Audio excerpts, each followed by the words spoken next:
Era uma terça-feira comum em Praga, naquela torre de vidro que refletia o céu cinzento da manhã. O edifício Kavci Hory abrigava a sede da Meridian Holdings, uma das maiores empresas de tecnologia da Europa Central. Mas naquele dia, algo aconteceria no 23º andar que ninguém ali jamais esqueceria. Eram 10 da manhã quando Helena Novotná empurrou seu carrinho de limpeza pelo corredor principal. O carrinho rangia levemente, um som quase imperceptível que se perdia no burburinho de vozes vindas da sala de conferências. Helena tinha 52 anos, mãos calejadas e um uniforme azul desbotado que já tinha visto dias melhores. Ela trabalhava ali há 6 anos, sempre invisível, sempre silenciosa. As pessoas passavam por ela como se passassem por um móvel. Ninguém cumprimentava, ninguém perguntava seu nome. Naquela manhã, Helena havia sido chamada para uma tarefa urgente. A sala de reuniões principal precisava ser limpa imediatamente. Havia uma conferência internacional por videoconferência prevista para as 10h15, e alguém havia derramado café em toda a mesa durante a reunião anterior. O pedido veio direto do assistente do CEO, Marcus Dietrich, um homem conhecido por sua impaciência e seu temperamento explosivo. Helena respirou fundo e bateu levemente na porta. Ninguém respondeu. Ela empurrou a porta devagar e entrou. O que ela não sabia era que a reunião já havia começado. 12 executivos estavam sentados ao redor daquela mesa enorme de carvalho escuro. Todos de terno impecável, laptops abertos, expressões sérias. Na cabeceira, Marcus Dietrich, 58 anos. Cabelos grisalhos penteados para trás, óculos de grife e um relógio que custava mais do que Helena ganhava em 3 anos. Ele estava no meio de uma apresentação crucial, negociando a fusão com uma empresa japonesa, um acordo que poderia valer mais de 200 milhões de euros. Quando a porta se abriu e Helena entrou com seu carrinho, o silêncio foi instantâneo. Marcus parou no meio da frase.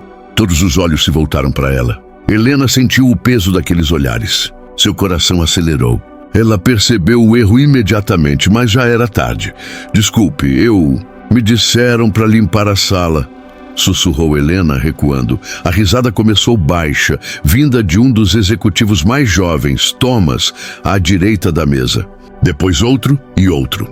Em segundos, metade da sala ria abertamente. Não era uma risada amigável. Era aquele tipo de riso que humilha, que reduz, que transforma uma pessoa em anedota. Você está vendo que estamos em uma reunião? A voz de Marcus cortou o ar como uma lâmina. Você acha que pode simplesmente entrar aqui e interromper uma negociação de 200 milhões porque alguém mandou você limpar? Helena abaixou a cabeça. Eu sinto muito, senhor. Foi um mal-entendido. Mal-entendido? Marcus se levantou, tirando os óculos lentamente. 6 anos trabalhando aqui e você ainda não aprendeu a diferença entre uma sala vazia e uma reunião executiva? As risadas continuaram.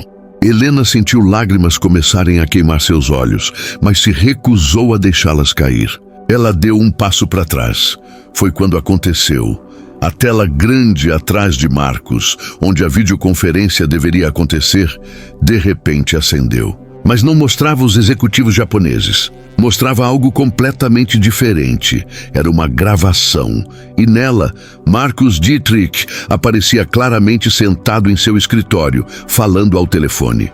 A data no canto inferior direito indicava 3 semanas atrás. Não me importa o que você precisa fazer. A voz de Marcus ecoava pelos alto-falantes. Falsifique os relatórios de segurança se for necessário. Aqueles testes de software falharam, mas não podemos atrasar o lançamento. Se alguém descobrir, culpamos a equipe técnica. Ninguém vai questionar. A sala ficou em silêncio absoluto. Todos os executivos olhavam para a tela, paralisados. As risadas tinham morrido. Marcus virou-se lentamente, seu rosto perdendo toda a cor. Desligue isso, ele murmurou. Depois gritou, desliguem essa porcaria agora. Mas a gravação continuou. Os dados dos clientes? Venda para quem oferecer mais. Só certifique-se de que não seja rastreável até nós. Use as empresas fantasmas em Malta, como sempre fazemos. Um dos executivos se levantou, chocado. Marcos, o que é isso? É mentira. É uma montagem.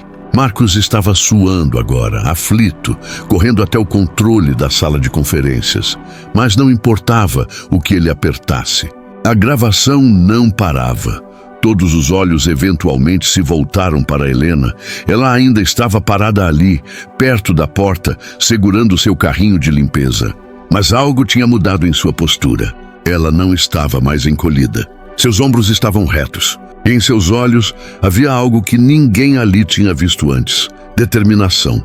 Foi você? Marcos apontou para ela incrédulo. Foi você que fez isso? Helena não respondeu imediatamente.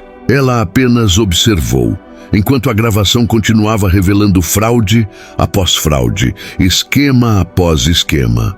3 anos de corrupção documentados. 3 anos de crimes corporativos que colocariam Marcos e vários outros executivos na prisão. Quando a gravação finalmente terminou, Helena falou. Sua voz era calma, mas ecoava pela sala. Meu nome é Helena Novotná. Vocês nunca se importaram em perguntar. Vocês me trataram como se eu fosse invisível durante 6 anos. Como se eu não tivesse olhos. Como se eu não tivesse ouvidos. Ela deu um passo à frente, mas eu vi tudo. Ouvi tudo. Cada conversa que vocês pensaram que era privada. Cada esquema que planejaram depois que todos iam embora. Cada documento que jogaram no lixo, achando que ninguém olharia. Marcos cambaleou para trás. Você não pode... Isso é ilegal. Gravação sem consentimento. Não gravei nada, Helena interrompeu. Suas próprias câmeras de segurança gravaram. Vocês só esqueceram que eu sou responsável pela manutenção delas. Que eu tenho acesso aos arquivos. Que vocês me deram as senhas porque é só a faxineira. Ela não entende nada disso. Um dos executivos tentou sair da sala, mas a porta tinha sido trancada remotamente. Sentem-se, Helena disse calmamente. Em 45 segundos, a polícia entrará por aquela porta. Em 2 minutos, todos os jornalistas que enviei essas gravações publicarão a história. E em 1 hora, suas vidas como vocês conhecem terão terminado. Você não pode fazer isso. Marcos estava desesperado agora. Eu posso pagar. Quanto você quer? 100 mil euros? 200 mil? Helena sorriu, mas era um sorriso triste. Eu não quero seu dinheiro, Marcos. Eu quero justiça. Justiça por quê? O que eu fiz com você? Não comigo, Helena respondeu, e sua voz quebrou pela primeira vez. Com minha filha. O silêncio na sala se aprofundou. Vocês não sabem, mas minha filha, Petra, trabalhava aqui há 3 anos. Ela era engenheira de software júnior, uma das melhores da equipe. Ela descobriu os bugs no sistema que vocês estavam lançando. Os mesmos bugs desta gravação. Ela tentou alertar, tentou fazer a coisa certa. Helena fez uma pausa, lutando contra as lágrimas. Vocês a demitiram. Espalharam rumores de que ela era incompetente, que tinha problemas mentais. Destruíram sua reputação na indústria. Ela não conseguiu outro emprego por meses. A pressão, a humilhação, foi demais para ela. A voz de Helena estava quebrando agora, mas ela continuou. Petra se matou há 2 anos, num dia como hoje. Ela tinha 28 anos. Lágrimas corriam livremente pelo rosto de Helena agora, mas ela não as limpou. Depois que ela morreu, eu pedi emprego aqui. Não como engenheira, eu nunca seria contratada. Mas como faxineira, como alguém invisível, alguém que vocês nunca notariam. E esperei, observei, coletei evidências. Porque eu fiz uma promessa no túmulo da minha filha, que vocês não destruiriam mais nenhuma vida. Que vocês pagariam pelo que fizeram. Marcos caiu pesadamente em sua cadeira. Vários executivos estavam pálidos, alguns com lágrimas nos olhos. Vocês pensam que são intocáveis, Helena continuou. Que pessoas como eu não importam. Que podem destruir vidas sem consequências porque têm dinheiro e poder. Mas esqueceram algo fundamental. Ela olhou para cada um deles. Nós, os invisíveis, vemos tudo. E às vezes, apenas às vezes, nós lutamos de volta. Sirenes ecoaram lá fora. Passos rápidos no corredor. A porta se abriu. Policiais entraram. Marcos Dietrich foi preso naquele dia, junto com 5 outros executivos. As acusações incluíam fraude corporativa, falsificação de documentos, violação de privacidade de dados e obstrução de justiça. O caso se tornou manchete internacional. A Meridian Holdings entrou em colapso em questão de semanas. Mas a história não termina aí. 3 meses depois, Helena estava em um tribunal diferente. Não como testemunha desta vez, mas como acusada. As acusações contra ela eram técnicas: acesso não autorizado a sistemas, divulgação de informações confidenciais. O advogado de Marcos argumentava que ela tinha violado a lei, independentemente de suas motivações. O juiz era um homem mais velho, de óculos grossos e expressão séria. Ele analisou o caso por 3 semanas. Na audiência final, ele olhou para Helena por um longo momento. Senhora Novotná, ele começou. Não há dúvida de que você violou certas leis técnicas relacionadas à privacidade corporativa. No entanto, a sala prendeu a respiração. Este tribunal reconhece que você expôs crimes significativamente mais graves. Crimes que resultaram em danos reais a centenas de pessoas. Sua filha entre elas. O juiz fez uma pausa. Vou sentenciar você a 6 meses de prisão suspensa. Você não cumprirá tempo de prisão, mas terá liberdade condicional por 2 anos. Além disso, ele olhou para ela com algo que parecia respeito. Este tribunal reconhece oficialmente sua filha, Petra Novotná, como denunciante póstuma.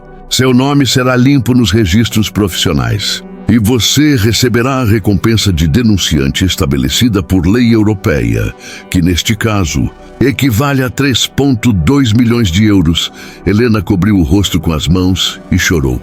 Mas a história ainda não termina aí. Com o dinheiro da recompensa, Helena fez algo extraordinário. Ela criou a Fundação Petra Novotná, uma organização dedicada a proteger denunciantes corporativos e suas famílias. A fundação oferece assistência legal gratuita, suporte psicológico e proteção financeira para pessoas que denunciam corrupção e enfrentam retaliação. 2 anos depois, a fundação já havia ajudado mais de 300 pessoas. 12 casos importantes de corrupção foram expostos. Centenas de milhões de euros em fraudes foram impedidas. Helena ainda mora em seu pequeno apartamento em Praga. Ela não comprou mansões ou carros de luxo, mas toda manhã ela visita o túmulo de Petra e conta a ela sobre mais uma pessoa que a fundação ajudou. Mais uma injustiça corrigida. As pessoas subestimam os invisíveis, Helena disse em uma entrevista anos depois. Subestimam as faxineiras, os porteiros, os seguranças noturnos, as cozinheiras. Pensam que porque fazemos trabalho manual, não temos inteligência. Não temos dignidade. Não importamos. Ela fez uma pausa olhando diretamente para a câmera. Mas nós importamos. Nós vemos. Nós lembramos. E quando vocês menos esperam, quando vocês estão confortáveis em sua arrogância, nós agimos. Porque justiça não pertence apenas aos ricos e poderosos. Justiça pertence a todos. A história de Helena se espalhou pelo mundo. Ela recebeu convites para falar em universidades, conferências de ética corporativa, até mesmo na União Europeia. Mas ela recusou a maioria. Seu trabalho, ela dizia, não era ser famosa. Era continuar o legado de Petra.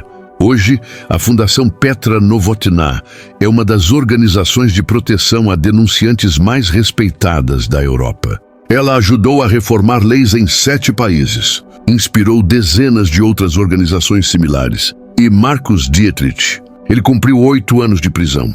Foi liberado recentemente, um homem quebrado e esquecido. Ele mora sozinho em um pequeno apartamento, trabalhando como consultor freelancer por uma fração do que ganhava antes. Alguns dizem que a história de Helena é sobre vingança, mas eles estão errados. É sobre algo muito mais profundo. É sobre como cada pessoa, não importa quão insignificante pareça para o mundo, tem poder, tem voz, tem a capacidade de mudar tudo. É sobre como a humildade não é fraqueza e a invisibilidade pode ser a mais forte das armas. É sobre como uma mãe transformou a maior tragédia de sua vida em um legado que salvará incontáveis outras vidas. É sobre como, às vezes, a justiça não vem dos tribunais ou das leis. Vem da coragem de uma pessoa comum que decide que basta. Helena Novotná era apenas uma faxineira. Pelo menos era assim que todos a viam. Mas ela se tornou algo muito maior. Ela se tornou um símbolo, uma esperança, uma prova viva de que os poderosos não são invencíveis e que os oprimidos não são impotentes.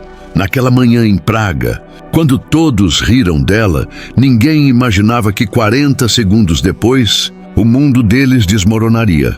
Ninguém imaginava que a mulher do carrinho de limpeza tinha nas mãos a chave para destruir um império de corrupção.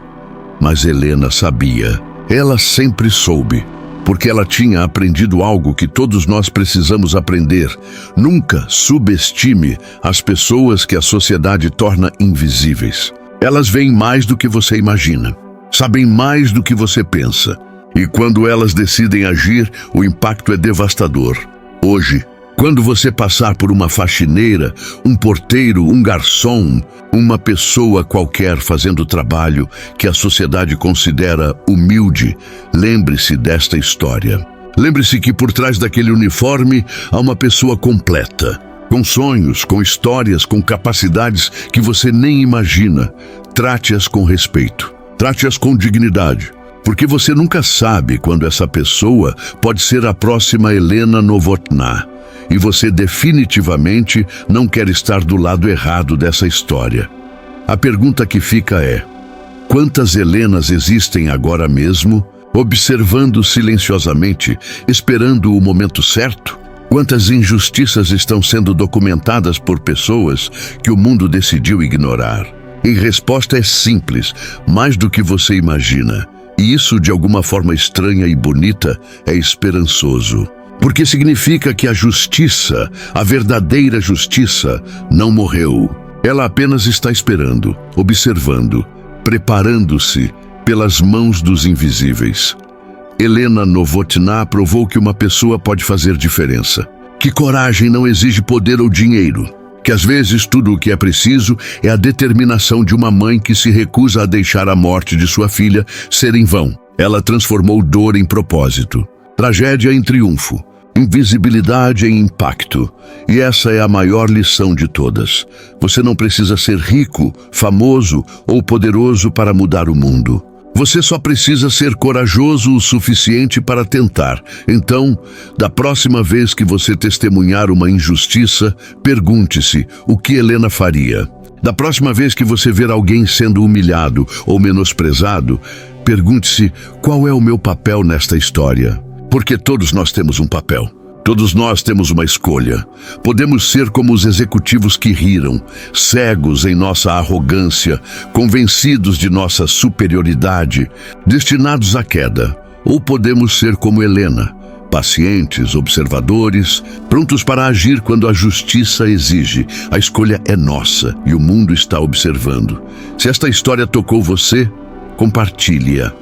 Compartilhe para lembrar as pessoas de que nunca devem subestimar os invisíveis. Compartilhe para inspirar alguém que está sofrendo em silêncio a encontrar sua voz. Compartilhe para que mais pessoas façam a diferença. Uma corajosa ação de cada vez. Porque no fim, não são os poderosos que mudam o mundo. São os corajosos. E às vezes, os corajosos são aqueles que ninguém está observando, até que seja tarde demais.